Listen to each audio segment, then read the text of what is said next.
I'd like to welcome you all to the Western Antique Airplane and Automobile Museum. Glad you can make it out for our second Saturday event.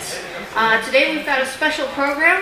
It's author Peg Willis. She'll be talking to you folks a little bit about the historic Columbia River Highway and just how awesome it is. Peg here is a local author, more or less, and we're really glad to have her because a lot of the rigs that would have driven on this old highway, and some of you might have even driven in on parts of it, today when you came to visit the museum, would have driven on that old highway. So it's all very cool, and we're really glad to have Peg. So without further ado, here's author Peg Willis.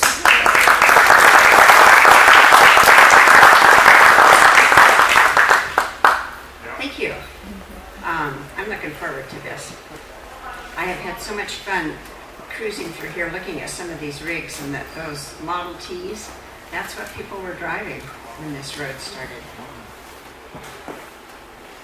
So, I think what I'll do is show you some pictures and talk about some of the things so you have a better picture of how the road was constructed and what happened. And then I'll read you a few segments from this book.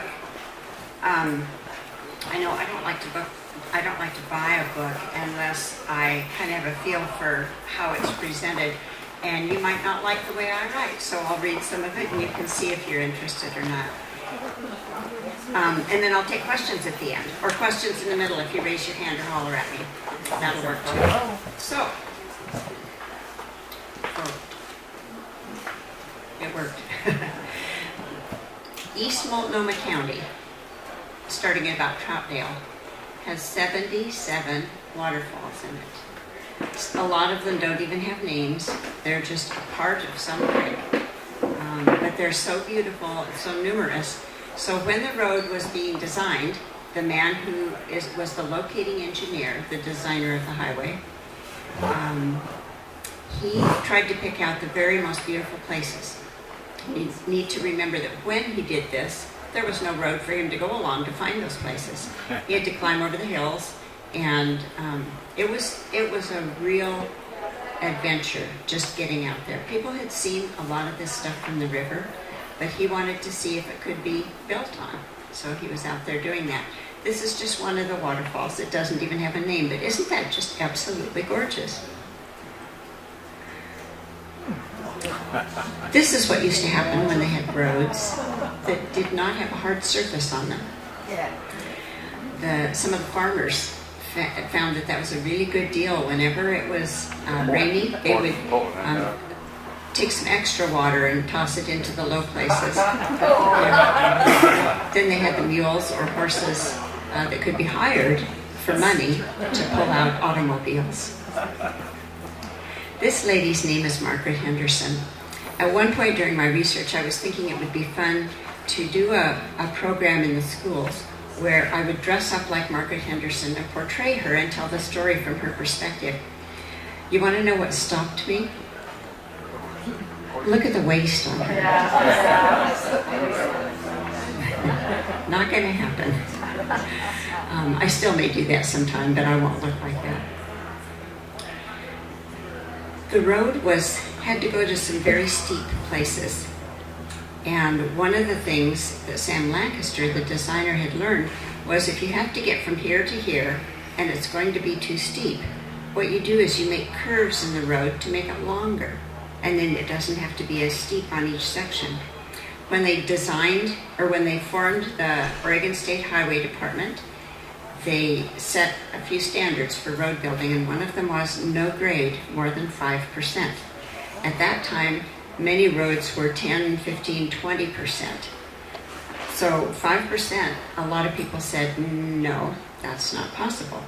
Especially when they heard that Sam Lancaster wanted to go up over Crown Point. That's the place where Vista House is, that hexagonal-shaped building up on the hill. There's Crown Point. And the road going down to here, this is 733 feet. This is about 200. And there was no way that you could do that as a straight shot. It would have been way too steep. So many of you have been on what's called the figure eight loops. Some of you got sick as children and threw up in the car when your parents took you there. How many of you have driven on the old highway as children? Yeah.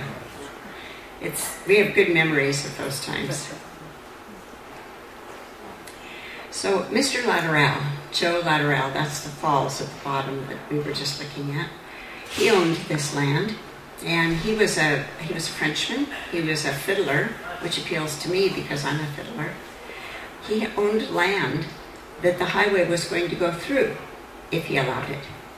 And he finally agreed with Sam Lancaster that the highway could cross his land, but since he owned land on both sides of the highway, he wanted to be able to get from one side to the other without risking life and limb, because these automobiles might be coming along as fast as 15 or maybe even 20 miles an hour.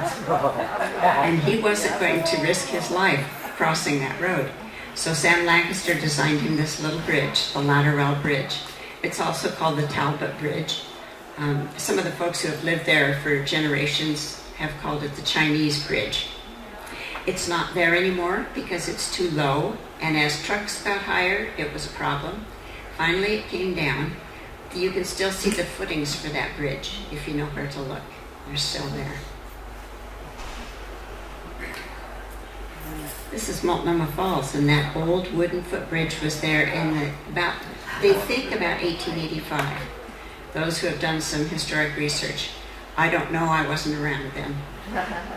But that bridge was gone by the time they built the highway. This is one of the viaducts by Multnomah Falls. You can see how close the railroad track is. Right here, there's a train to prove it. And right down here, you can see a little bit of the water back there. And just below this is the water of the Columbia River. So the train could not move any closer to the river. The mountainside up here threatened to come down. It was loosely held in place by the roots of the things that grew there, but it wasn't totally secure. And Lancaster realized the only thing he could do was put in a viaduct. And so that's what he did. This is Oneonta Gorge. How many of you have gone in to see? Yeah. It's blocked now by a log jam that came down in 1996. If you're crazy, you can climb over the log jam, which I've done a number of times, and go back into the waterfall. It's about a third of a mile back there, and you wade in the creek in the fall, it's up to my hips. Earlier in the summer or spring, it's up to my waist. So that's quite a thing. But aren't those cliff sides, the faces of the cliffs, isn't that spectacular? That's what's called a slot canyon. So, and there are things growing in there that don't grow anyplace else in the world. Lancaster decided, even though he couldn't get back to where the waterfall was, he wanted his road to go by this incredible place, and so it does. This is the tunnel at Oneonta Falls. Right over here is where the entrance to the canyon, it goes off that way, that we were just looking at. This tunnel was one of the first to bite the dust. They decided that it was unsafe.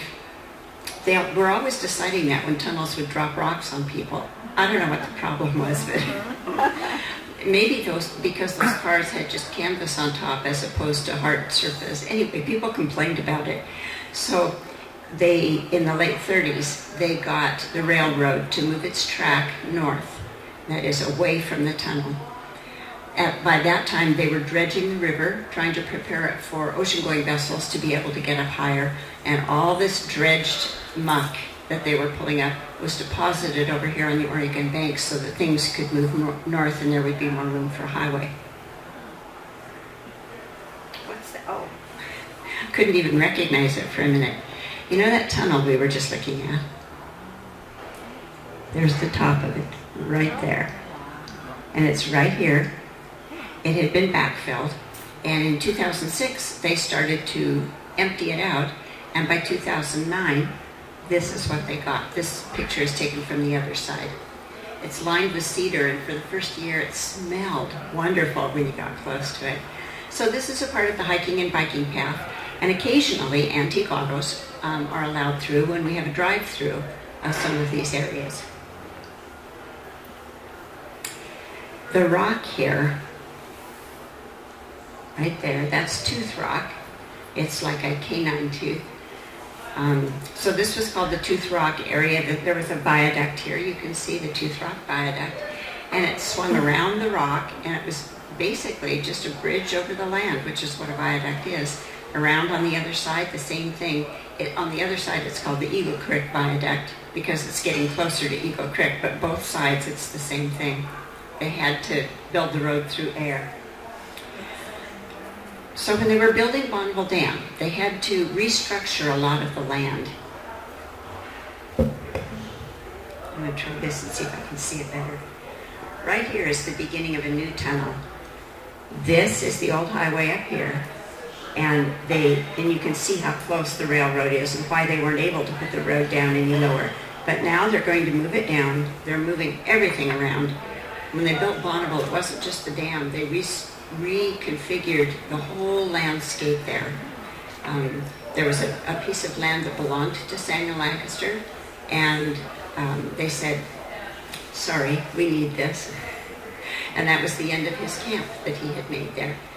There was a piece of land that Sam Hill, one of the men greatly involved in the highway, had purchased and built a mansion on for one of his lady friends and their son. And so everything was being moved. And this tunnel, now you can see, there's the historic highway, here's the tunnel, here's the railroad tunnel, and here's the river right here.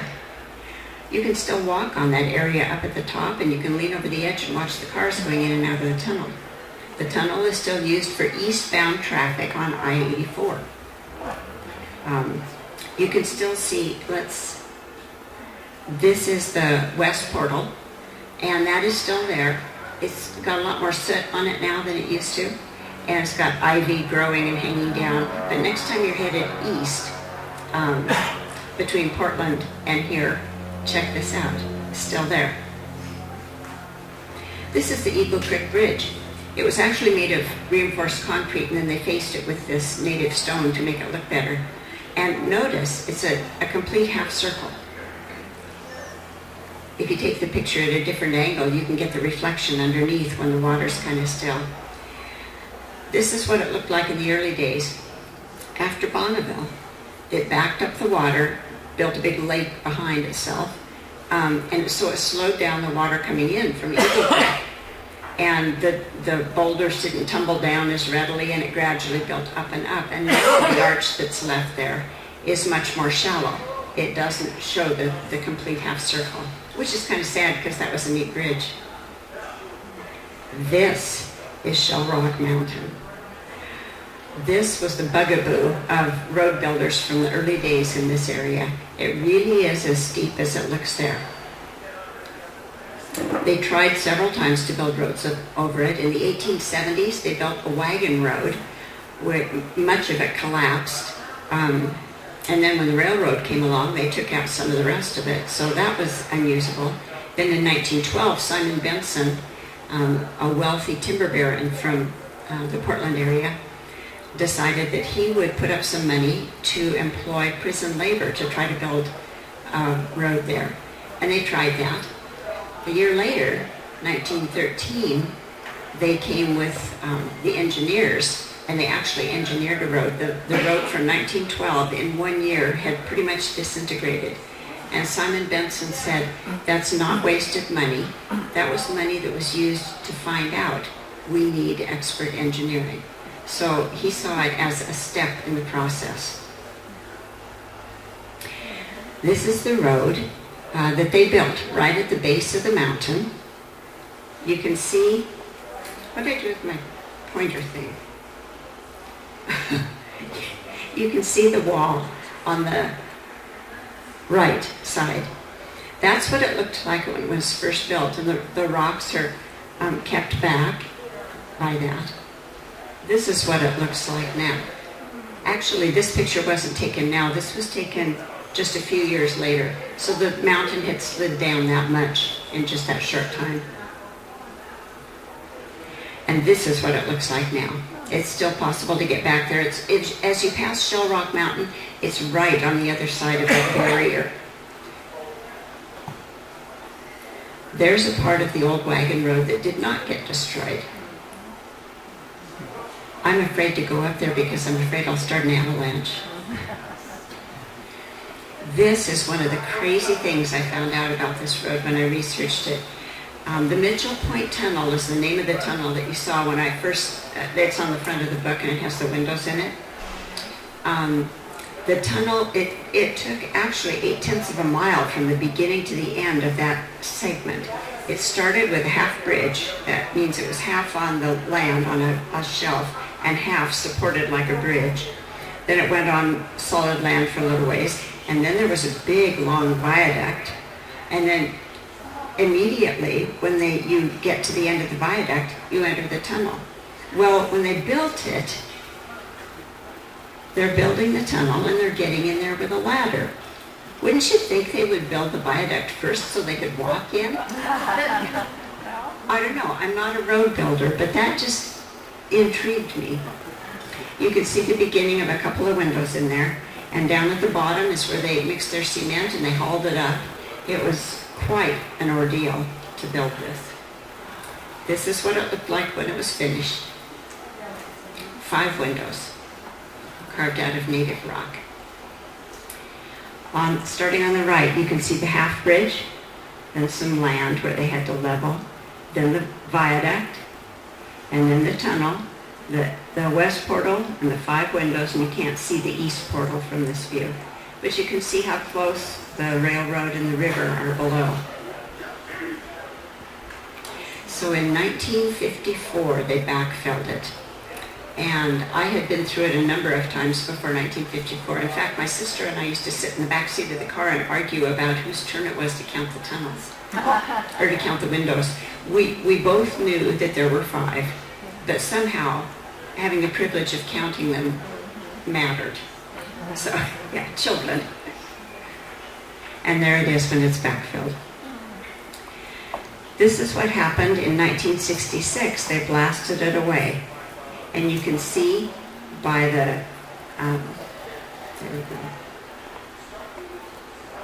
Right here, this is the part they blasted away. That shelf is still there, except there's nothing there where the viaduct was, of course, because that was just a huge gash in the mountain anyway. This is what it looks like from the Washington side of the river. There's where the viaduct was, and the tunnel was here. This is an aerial view of the same place. You can see how quickly it drops from the historic highway level to the freeway level to the railroad to the river. It's just packed in there. This is called Little Mitchell, and there's another peak up above called Big Mitchell. And if you're back far enough, you realize that even Big Mitchell isn't as high as what's behind it. But it's a very definite and obvious formation in the gorge. And you see it there, and you see it in a couple of other places, how the geologic layers have tilted. This is another tunnel with windows, the outside of it. Right here is a window that had a little stairway outside and a walkway. And right here is another window. This is called a rock catchment. This is the Mosier Twin Tunnels. The one on the west side over here is only 80-some feet long. Then there's a 24-foot covering to keep people from being killed by rocks, and the much longer tunnel on the east side. And it's got that iconic arched railing that you see all through the gorge. After you get out the other side of this west tunnel, there's a longer rock catchment. And on top of it, it's got some kind of a foam concrete or something that's beyond my understanding. It'll take the fall of a rock that weighs some huge number of pounds from some great height, and it'll hold up. So it was engineered for safety. The island in the middle of the river, just over the railing there, is, I believe its official name is 18 Mile Island, but you may know it as Chicken Charlie Island. And then the Binge and Anticline and Coyote Roll on the other side. I love that view. And you know, if you go on the Washington side and look across to Oregon, right here, you see the same landforms. It's kind of neat. This is one of the rock walls that was put together without binding of any kind. They were not cemented. This is called dry masonry.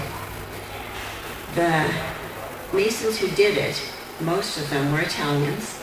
Sam Hill had brought some of them from the East Coast, and some of them lived in work camps out there along the highway, as did a number of other workers.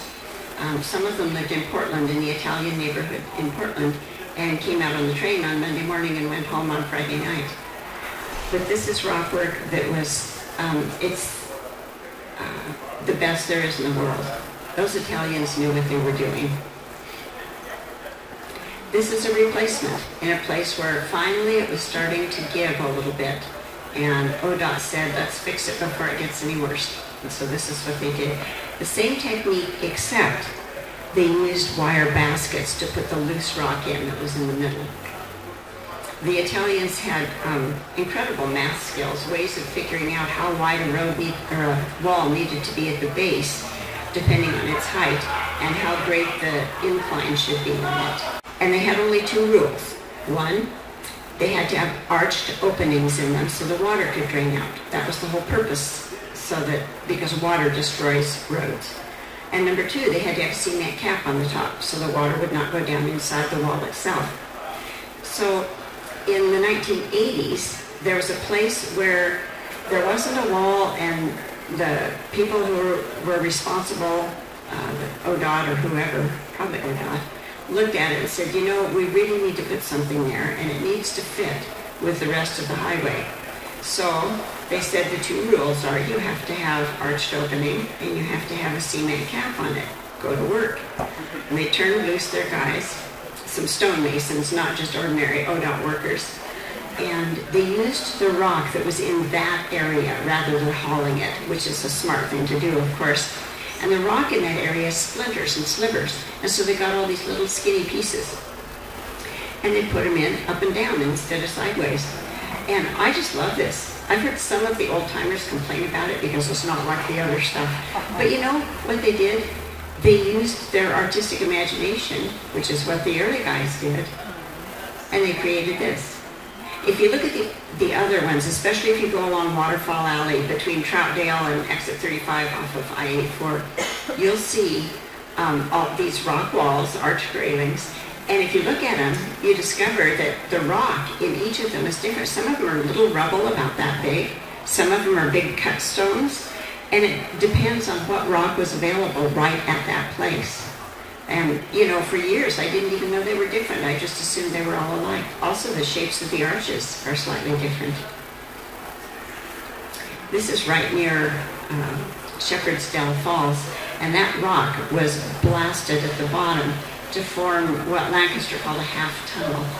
People nowadays call it mushroom rock or bishop's cap. It's still there, but it's hard to see because there are so many more trees growing now.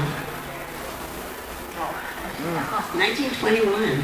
That was the year that you wanted to stay in your house by a fire. It was so bad that the East Viaduct at Multnomah was severely damaged, and they had to redo a lot of the work on it. It was quite a winter. There were some folks stuck up in a tunnel, one of the twin tunnels, and they carved the rock up there with their names and dates, thinking they might die there. But apparently they came back in the spring and carved in the date that they left. They finally decided it was safe to dig their way out and try to go home. If you go to the parking lot up out of Mosier and preparing to ride or bike this section between Mosier and Hood River, you look over the edge to the south and there's an old gravel pit and there's this great big huge white rock in there. That is an erratic. It came from western Montana. We don't have any rocks like that in this area unless they were floated in.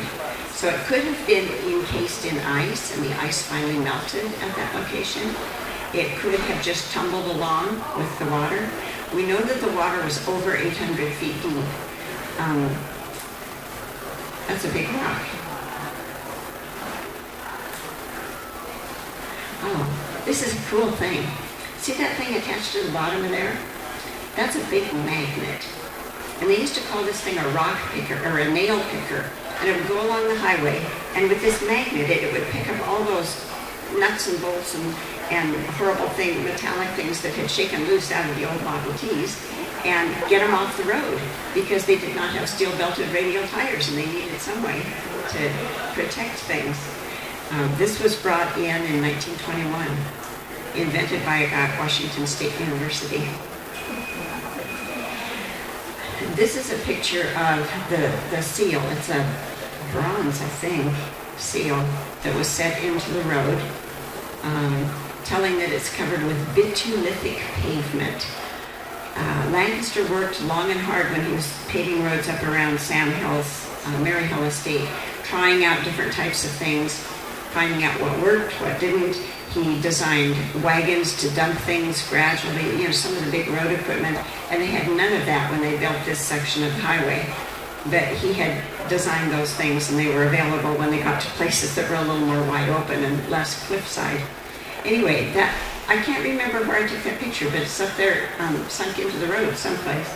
Probably not the only one either. This is Sam Lancaster's handwriting. He wrote this in the front of a book that he dedicated to someone. And I'd like to read you a little something about Sam Lancaster. This book starts out with, there we go, short chapters on some of the people that played an important part in this. And most people are familiar with Sam Hill's name and Sam Lancaster, but I'm going to read a little bit about Sam Lancaster. While working on a railroad grade, he was a young adult at this time, he and several co-workers became deathly ill after ingesting contaminated water. 2 of the men died that night. Sam and 1 other man were shipped home to hopefully recover. And recover he did. At least he recovered from the typhoid fever that had made him low. But just as the doctor was about to pronounce him well, Sam was attacked by another fearsome disease, infantile paralysis.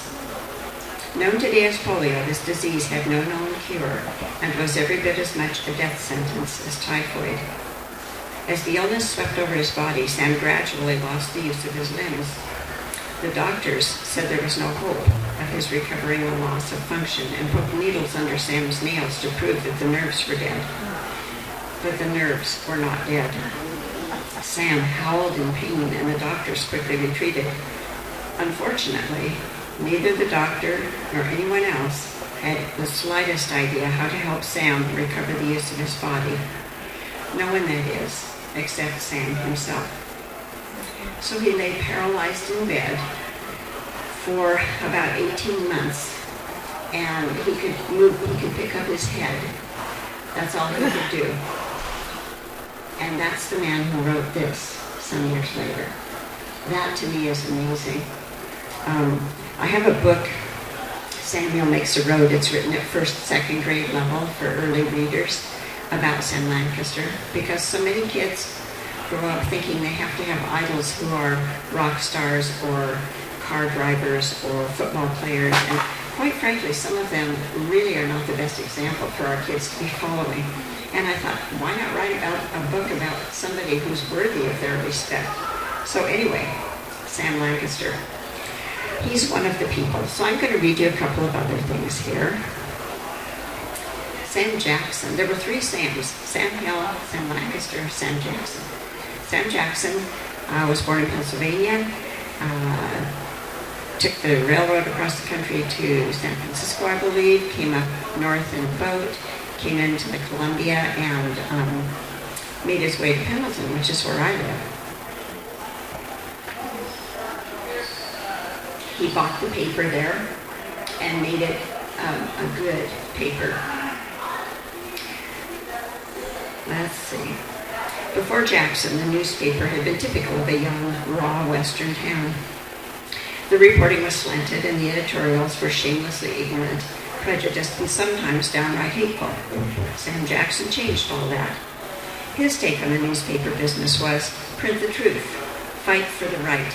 People like a fighting newspaper. He had a great sense of humor. I'm skipping around here. He had a great sense of humor coupled with a quick wit and strong opinions. At one point, after changing the masthead of the paper, he wrote, "We respectfully invite the criticism of the press, and the man that writes something that does not suit us, we will send him our mother-in-law's picture in a frame." Fortunately, Sam was not yet married. John Yon, that's another name that Portlanders are well familiar with. He also earned his money in the woods, in lumbering. He was an incredible man, French-Canadian. I think a lot of him. His work at the lumber camp involved, this is when it was first getting started, involved digging ditches, cutting brush, and clearing the woods for logging operation. It was hard work and it paid less than the job he really wanted. Apparently his work spoke well of him. When he requested a job as a teamster, he was promoted. And within a week, he filled in for the head teamster who failed to show up for work one day. Jan was handling 7 yoke team, that's 14 oxen, and he got out 2 logs more than anyone in the camp had ever done before. In the next few days, he added 5 more logs to the record. He proved so valuable that he was hired for the head teamster position at $100 a month. Henry Wemme. Have you heard of the little town of Wemme up on the shoulder of Mount Hood? The southwest side of Mount Hood. This guy was a total character. I won't read you everything about him, but this is kind of interesting. In 1899, Wemme made a decision that took him in a whole new direction. He decided to buy an automobile. At this time, no one in Portland owned such a thing. Most people had not even heard of this newfangled invention and were quite content with horses and buggies or wagons pulled by mules or oxen. But not Henry Wemme. He wanted an automobile. The streets of Portland were nothing but dust in the summer and mud in the winter, but he wasn't worried. It was no matter that an automobile cost a lot of money, but that every single other person in Portland found the old mode of travel just fine. Henry Wemme wanted an automobile, so he bought one. Wemme was also, that first car, he was also the owner of the second automobile in Portland. Having sold the Little Stanley to someone in Spokane, he next purchased a Haynes Ackerson from Kokomo, Indiana. He also was the owner of the first Rio, the first Oldsmobile, the first Thomas Flyer, and the first Pierce Arrow in Portland. He was the first president of the Portland Automobile Association. I think the guy had a hang-up on cars. But we owe a lot to him. And then there's Oswald West. He was a former governor of Oregon. But before he was a governor, he was a common, ordinary kid in a family, not the kind of family that would normally raise up a governor. He was common folks. Let's see what we have here. He had worked at several assorted jobs, and then he got on at a bank. And the president of the bank kind of took an interest in him and wanted to promote him, and he saw some potential in this young man. By the time he was promoted to teller, he knew enough to realize that his books needed to balance at the end of the day. When presented one day with a check for $2,750, he paid it, and then had second thoughts. After all, $2,750 was a lot of money. How was he to know whether the man had funds to cover the check? He left the bank, checked with the presenter's attorney, and promptly decided that action was needed. Here's his account of the incident. I lost no time in grabbing my hat and 6-shooter. I was able to hit the gentleman off before he caught his train. I backed him into a nearby saloon, made him straddle a whiskey barrel, went through his pockets, recovered the loot, and was able to balance my books that night. Oz West. Right. So things had been progressing over a period of time, not only here in the Northwest, but all over the place. And it was primarily the work of the wheelmen of America who were bicycle riders. They promoted good roads.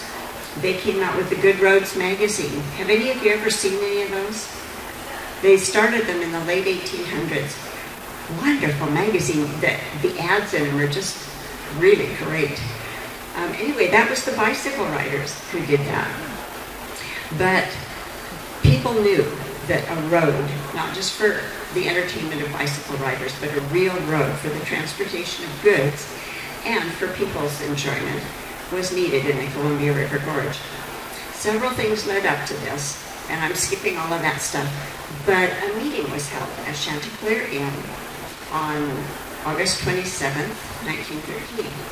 Chanticleer Inn was a restaurant at what is now the Women's Forum State Park. If you're not familiar with that, you've probably all seen photographs of Vista House on Crown Point. The photo is toward the east. Those photos are taken from Chanticleer Park. That's a point that sticks out there. So you go to Chanticleer and then you go around like this to get to Vista House. So they had this meeting there, and the lady who was the hostess there at the restaurant was Margaret Henderson. She had been very active in trying to drum up interest in good roads. She haunted the offices of road officials in Portland. She did everything she could to make that happen. And Sam Hill, I think most of you are familiar with his name and know the expression, "what in the Sam Hill," did not come from him. It has been found in print before he was born. So, but it very well could have been applied to him. He was a man with huge ideas, and he pretty much knew how to get his way. He wasn't obnoxious. He was just very persuasive. He was big. That always helps. So they had this meeting. Visitors took the train or steamboat from Portland to Rooster Rock Landing. From there, they walked up a very steep dirt trail to Chanticleer at the top of the bluff. It was quite an adventure. But getting to Chanticleer was not only an adventure. Sometimes it was a real pain in the neck. On more than one occasion, Margaret climbed the road in the snow carrying supplies on her back, and sometimes people were marooned there for days at a time. Chanticleer Inn was just about perfect in every way but one. It needed a good road. Margaret haunted the offices of Portland Highway officials promoting her cause.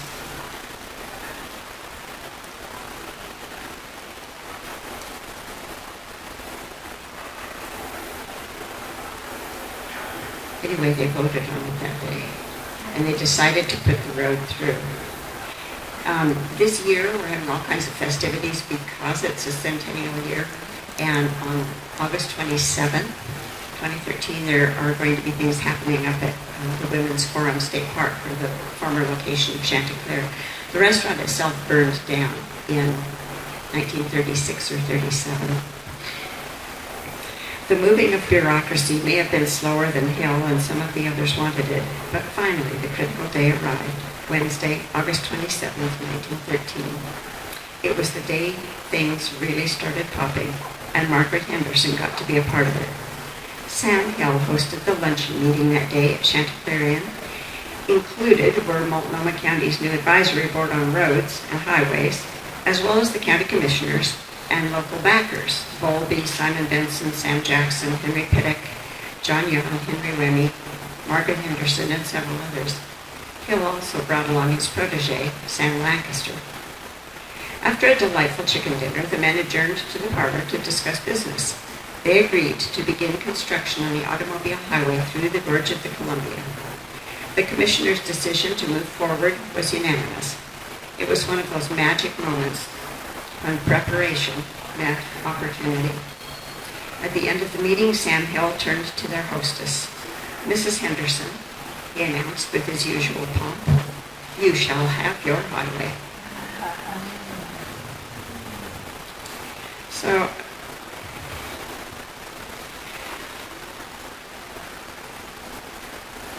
the Italians.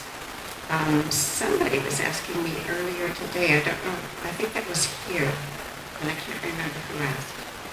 Anyway, there was an existing road leading east toward the top of Larch Mountain, but Father Holbrook, the county surveyor who had run the line from Bonneville to the edge of Multnomah County, had also tried without success to find a route from Chanticleer to Bridal Veil by way of Larch Mountain. The only road existing there at the time boasted a roller coaster-worthy 22% grade. Holbrook felt that he could improve that to only 12%, still more than double what the new Oregon State Highway Commission had set as the maximum allowable grade. According to Holbrook, 5% was out of the question. It just couldn't be done. The Italians that Sam Hill brought home from the East Coast were very much involved in the rock work in the gorge. They knew things from their training. These were master craftsmen, probably trained in Italy because they still spoke Italian with each other anyway, but their work was incredible. I had thought, and I thought at the time I wrote this book, there was only one death during the construction of the highway. That was all that I or anybody else could find. And then a lady named Sharon Nesbitt, who writes for the Gresham Outlook, just sent me a little article that appeared in the Outlook back in 1914 about another man who died during the construction. So there were two.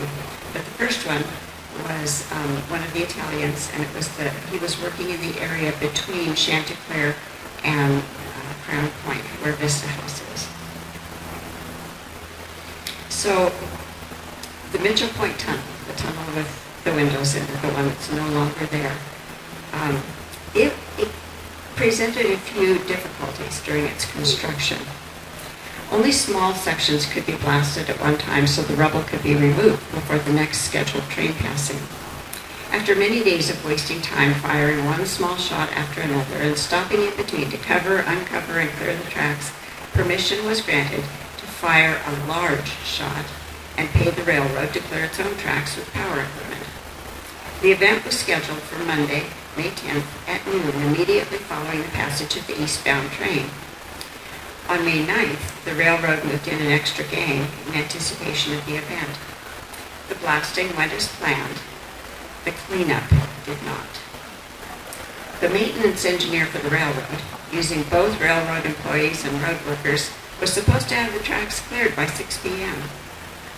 Elliott, the man in charge, noted in his report, by the following morning, 12 passenger trains and the fast mail were waiting in the vicinity of the point, and freight trains were sidetracked for miles back. When the first train went by, it was 47 and a half hours after the shot had been fired, and Mitchell Point had been put on the map. There are two names that have always stood out, Sam Hill and Sam Lancaster. Sam Hill because he was just a big personality, and wherever he went, people knew he was there. And so he was an obvious takeaway value from that. Sam Lancaster was the designing engineer. Sam Lancaster died in 1941. In writing about him, the Oregon Journal and the Oregonian had various things to say. Here are some of them. Each weekend during the construction of Bonneville Dam, Lancaster rode the bus out from Portland to observe the progress on the dam and teach in the Sunday school he had built there. In his waning years, he said, "I've built many highways, but the highway from the Bonneville Sunday School to heaven is the best road I ever built." In 1932, he promoted a new water level highway. His intent was that the scenic highway might be preserved as a restful place of beauty. The Columbia River Highway was the brainchild of Samuel Hill. It was built by the sweat and elbow grease of common workers and skilled artisans over a period of several years. It was created to lie lightly on the land by the determined effort of millionaires, news publishers, political activists. Each gave what he had. But Samuel Christopher Lancaster is still considered the heart and soul of the Columbia River Highway. We still call it Lancaster's Road. So there's an introduction to the book. Maybe you have some questions you'd like to ask. And I should tell you, if I know the answer, I'll tell you. If I don't know the answer, I'll tell you I don't know. I won't make up lies, okay?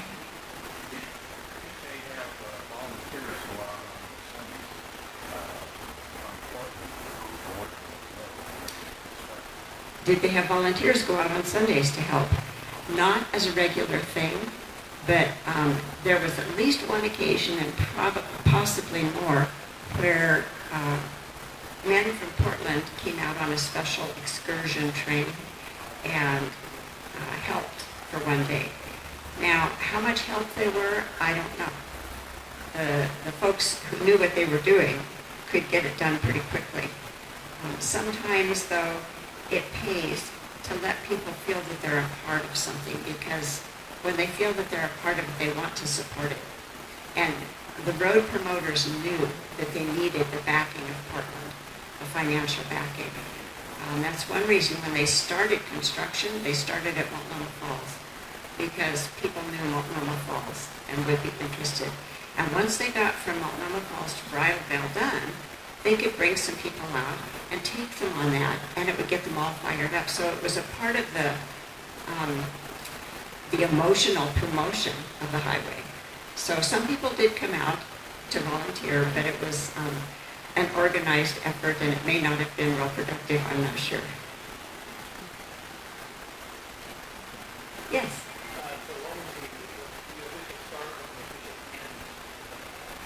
The place or the date? Okay, both. The official start and the official end. It started on August 27th, 1913. It was finished through Multnomah County at the end of 1915 and paved by the end of 1916. As far as, actually I believe it was as far as the Wasco County line, so it was through Hood River County as well. But it didn't make it through the Dalles for a long time. Eventually the highway went from Astoria to Pendleton, and in Pendleton it picked up the old Oregon Trail, which was not paved, but you could drive on it. So 1913 to 1922 would be the whole thing. Officially, the gorge section started at Troutdale, and it ended at the Dalles. And that's where this book starts and ends, is Troutdale to the Dalles. Chenoweth Creek in the Dalles. And Troutdale, you could take the bridge at Troutdale, or you could take the Stark Street Bridge. Both of those were available at that time. And then now you can also take exit 18 off of I-84. Yeah? What route did they take them before they did the North The people who lived in one place could go to another place in the gorge, but they couldn't just go anywhere. You couldn't go from Troutdale to the Dalles at all unless you did it by boat, or in 1883, they put the railroad through. So the railroad was right at water level, and the stern wheelers went up and down the river. And if you wanted to get on, you just stand on the bank and wave a handkerchief or wave your apron or something, and they would see you and come over, and right on the front end of the boat, there's the, what do you call it, gangway? Is that the right word? Gangplank. Yeah. Anyway, they would put that down and take people aboard. So that was it. In the early days before the railroad, there were several portages that had to be made around the Dalles and Solano, where they put a canal eventually. The locks at Cascade Locks, those were places where between 1843, when the Oregon Trail opened up, and 1883, when the railroad went through, there were people who built little portage railroads, and they would advertise, "My railroad is all ready to receive your goods and your being. You offload here," and just as slick as a whistle, no problem, but it was probably kind of horrible.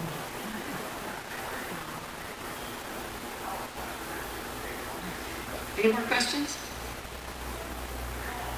You guys are good. Yes. Why do you live in Pendleton? Because my husband is there and I kind of like him. It just seems like your heart is here. Well, I was born and raised in Longview. We had cousins in Pasco, and we went to visit them every summer. And we always drove on the Oregon side.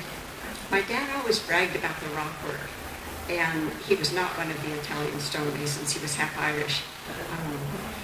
But I suspect that he might have worked there or someplace similar. He was in the CCC, and they did rock work there, especially at Horsetail. So I grew up with the Columbia Gorge as a part of who I am. I remember stopping at the picnic tables, and there's a place up at Vista House where you could get ice cream. And then there was my sister to fight with about who got to count the windows. And, it was just a regular part of our summer. My husband's a school teacher, and he was a school teacher. His first job was in Pendleton, so we moved there, and it took me a long time to learn to like it, and now I love it. But it took a while. Yes. When you left your place in Babylon, what was your circuitous route to Asheville? We would come down to Portland and then follow the Gorge Highway out of Troutdale. I'm trying to remember where we crossed. Maybe we didn't cross. Maybe we went down to the bend in the river. By then, I was probably asleep in the back seat. I don't really know. So you go through Boardman area again and then cross the ferry? No, not a ferry. I would have remembered that. The only ferry I remember from my youth was the one at Cathlamet. There's a bridge from Cathlamet to Puget Island, and then from Puget Island to Westport on the Oregon side is a ferry. And we took that often when I was a kid, and it's still there. They got a new ferry just about a year and a half ago. So it was an all-day trip? To get to Pasco. Or more? It seemed like it. I was a kid. Starting in '54, there were sections of the water grade highway that were open, and it was on again, off again. I remember my dad would get frustrated because there were detours, and the detours in those days were not as nice as they are now. You all remember that. So, how many of you have been on the historic highway within the last year? Good. Very cool. Yeah. 2 years ago? There's lots of stuff going on. Tuesday we had a big celebration at Multnomah Falls, and it was like a reenactment of the original highway dedication, which was exactly 100 years after it had happened. So they waited until it was paved, and it was June 7th, 1916. And so they had, some people were reading the original speeches, and they brought in a grand piano and took it up there, and it was big doings. Yeah. Did you ever stop at that little cafe at Crown Point? Yes. Yep. Ice cream. Yeah. I remember at Biggs, there was a place, or Rufus maybe, there was a place that had a rock shop. We would stop there sometimes. Yes. Was there a hotel at Multnomah Falls? It's called Multnomah Falls Lodge, and you think that the word lodge should mean lodging. Actually, it's just, if you've been there recently, it's got a gift shop, and the Forest Service has built an interpretive center on the side of it, and there's a really nice restaurant, but you can't sleep there. And you couldn't back in those days. Multnomah Falls Lodge wasn't built until 1921. The highway was completed in '16. They had a thing called Hazelwood Ice Cream out of Portland, and they had a little stand there. And then there was a railroad stop there. I remember as a kid always waving at the trains and doing this to try to get them to toot their whistle at us. And they still roll through there. I was coming over for a presentation just about 2 or 3 days before the incident at Mosier, and there was a train going through there. Every car was an oil car, and it's like, I hate to see that. I'm not much of a political activist, but I just know that that's a disaster waiting to happen. And then just a few days later, it happened. So that's sad stuff. Somehow we need a balance between those who want to preserve the environment and never, ever do anything different, and those who want to plow ahead and have progress. We need to have progress with protection of the beautiful stuff around us. So the island had, one of your earlier slides, chicken shortly. What's the story on that name? And is it privately owned? Is it house? Yeah. It's privately owned. The last I knew, which was about 5 years ago, I contacted the people who owned it. It was 3 families. And I have a group of teenage musicians who were doing a recording, and we wondered if they would like to rent us the island so we could go out there. They would not like to do that.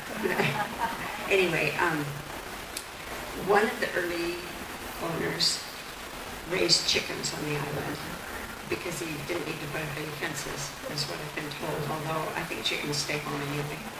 But unless they're crossing the road, I guess.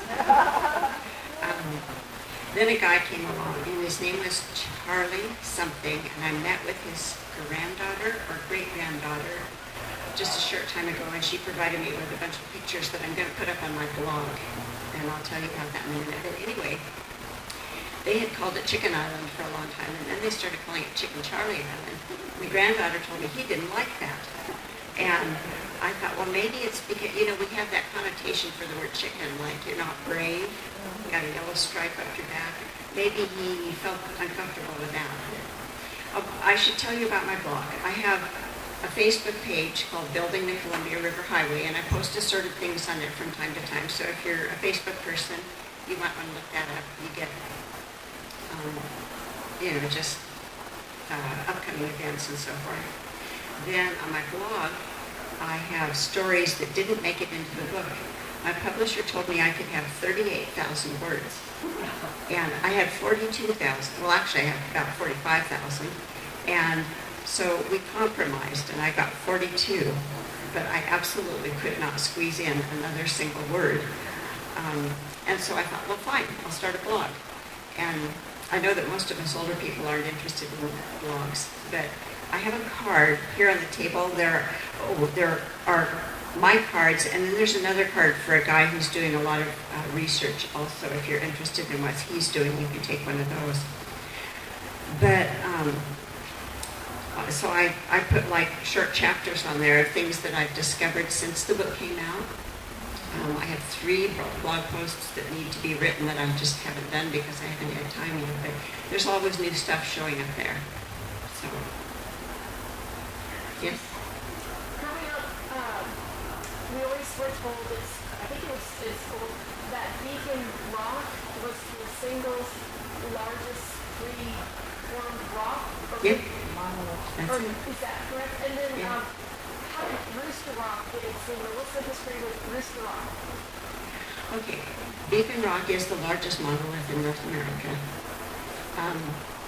The man who owned it tried to give it to the state of Washington for a state park, and the state of Washington said, we don't think we're interested. So we offered it to Oregon, and Oregon said, sure, we'll take it. And Washington said, well, wait a minute, we didn't really say no. So it's now at Washington State Park. Rooster Rock, without being crude, I think I can tell you that it used to have a different name.